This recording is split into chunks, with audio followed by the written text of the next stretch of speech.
I love you, Bryon, from Uncle Dan.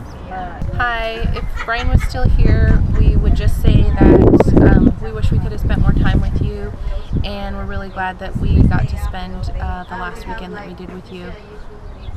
We love you, man, and if you're an honorable man, we'll always think about you. Take care. Love you. Love you. Like, who are you? He's like, you hardly. Oh, boyfriend, jerk. It's like, yeah, we're a man friend.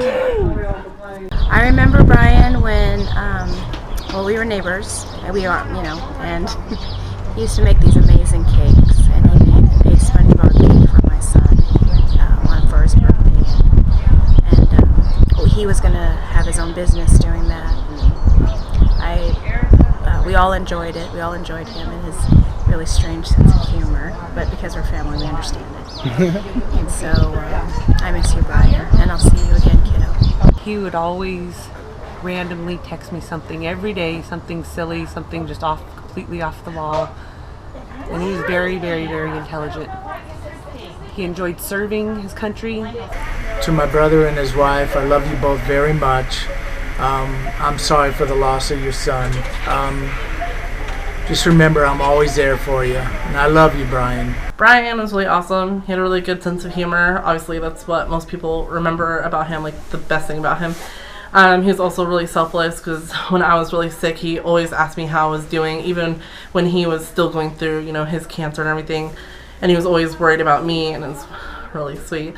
And he's awesome, and I love you, Bryon. During your funeral, it was just absolutely beautiful, and your Uncle Ron is not very far from you, so I talked to Ron, your uncle, he's in heaven, and I told him also, said, honey, I have a second cousin just passed away last week, and we're here in his funeral, and please wait for him on the other side. I know you're waiting for him also, because I know you're also in heaven. I love you and I miss you already, but I will see you in the morning. I love you, Bryon.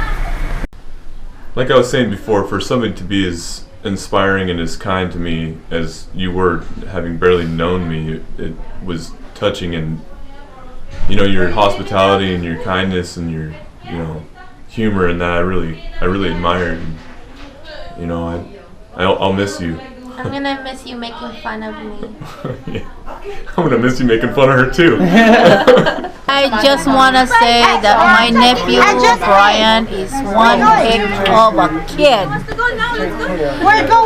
The last words that he told me was, Oh, okay, let me get my purse "Can I get some perfume?" Hold on, don't Oh, just kidding, Auntie. And he tells me he loves me. And then when he waved at me, he said, "Keep making those this." cute babies, right? So I shall miss him. I love him. I love you. I love you. It's I'm going to miss you, Bryon. I always love you, and you know that. Bryon was the first boy that ever asked me out on a date. He went to his mother and asked her if he could have some money so he could take me out for ice cream, and she said no. We were too young. We were probably 4th or 5th grade, so I have to agree, we were too young. But I loved Bryon my whole life, and I'm going to miss him dearly. Bryon, I love you and I miss you. And one day I'll see you.